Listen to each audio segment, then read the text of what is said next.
ka tangi te kaha, ka tangi hoki toa hau, tike mori ora. Thank you very much for your warm welcome. I'm very pleased to be back here. I'm mindful of the fact that it was just a couple of weeks ago I was here for the commemoration of the life of Kath Hemi. That's still fresh in the minds of the Crown team because we know what she contributed both to this marae and to this community. I feel very strongly that her coming to rest at Omaka Marae is going to enrich this place and all those who visit. We come today to sign a deed of settlement between the Rangitane o Wairau and the Crown. It resolves Rangitane's historical claims under the Treaty of Waitangi.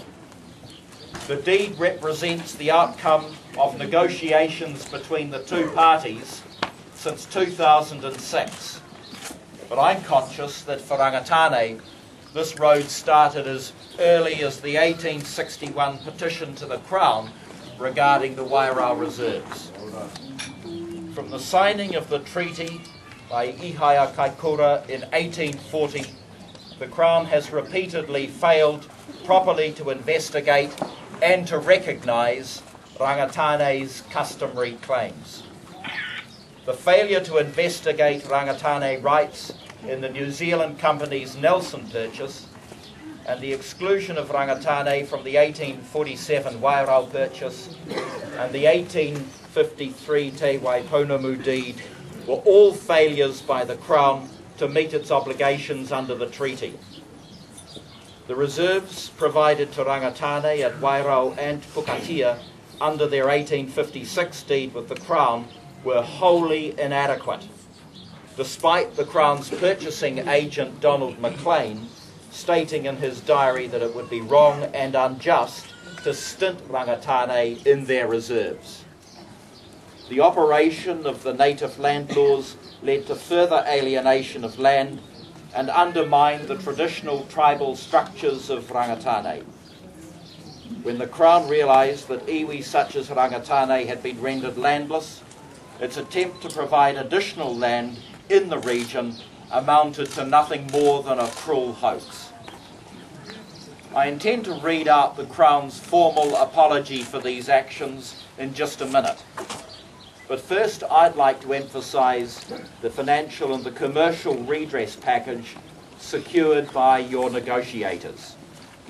This includes more than $25 million in financial redress, including payments in lieu of Crown Forest licensed land. It includes rights to purchase certain Crown-owned properties and a right of first refusal over Crown properties that become surplus in the next 169 years. In addition, a cultural redress package provides significant redress over the Wairau Lagoon and Boulder Bank, including transfer of reinterment sites and a joint management plan to ensure appropriate protection for this internationally recognised cultural heritage site and resting place for Rangitane Tupuna.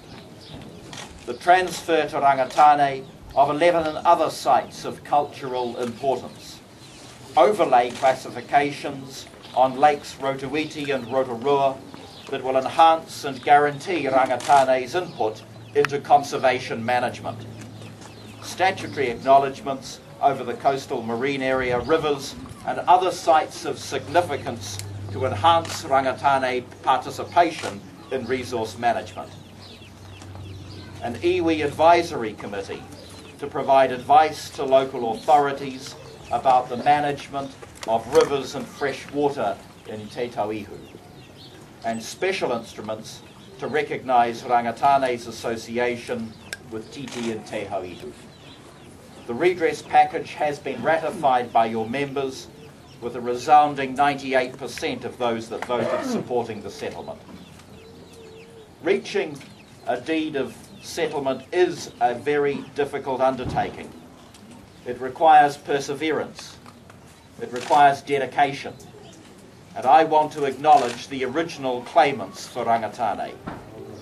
It's fair to say that our negotiations have had their ups and downs, as well as some last-minute drama at key points that befits the resolution of a passionately felt cause.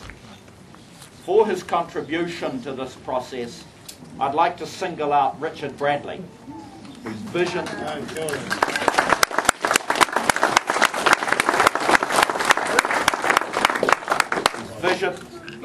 whose passion, whose eloquent representation of your claims has challenged the Crown and secured an outstanding base for the future development of Rangitane. This is a very formal occasion. It's not for me to ad-lib and crack jokes about him. I'll do that later. But I genuinely believe that Richard Bradley is a great New Zealander, and we can be very proud of him.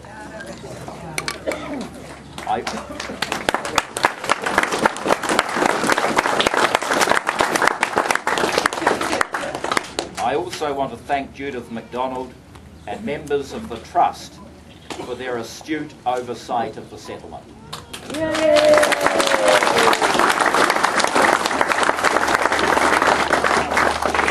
I hope that in signing this deed today, we're restoring both the economic base of Rangitane and the honour of the Crown.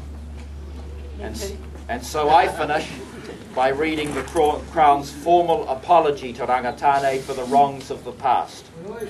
In doing so, I'm reading verbatim from the Deed of Settlement. 1. The Crown makes the following apology to Rangitane and to their ancestors and descendants. 2. On 17 June 1840, the Rangitane Rangatira I Haia Kaikoura signed the Treaty of Waitangi at Hora Hora, Kakahu, Port Underwood. The Crown is deeply sorry that it has not fulfilled its obligations, both under the Treaty of Waitangi, and unreservedly apologises to Rangitane for the breaches of the treaty and its principles. 3. The Crown profoundly regrets its long-standing failure appropriately to acknowledge the mana and rangatiratanga of Rangitane. The Crown did not recognise Rangitane when it purchased the Wairau district in 1847, and recognition of the Rangitane mana in Te Wauponamu purchase was belated. The Crown is deeply sorry that its acts and omissions quickly left Rangitane landless, and that this has had a devastating impact on the economic, social and cultural well-being and development of Rangitane. 4. The Crown regrets and apologises for the cumulative effect of its actions and omissions, which have had a damaging impact on the social and traditional structures of Rangitane, their autonomy, and their ability to exercise customary rights and responsibilities, and their access to customary resources and significant sites. 5. With this apology, the Crown seeks to atone for its past wrongs and begin the process of healing. It looks forward to re-establishing its relationship with Rangitane based on mutual trust, cooperation and respect for the Treaty of Waitangi and its principles. Tēnā koutou, tēnā koutou, tēnā rā koutou katoa. Kia ora, kia ora.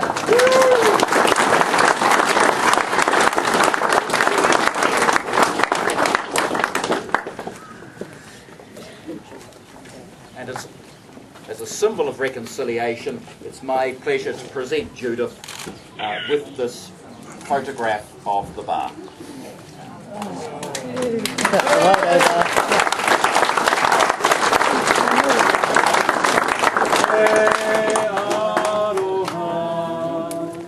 Te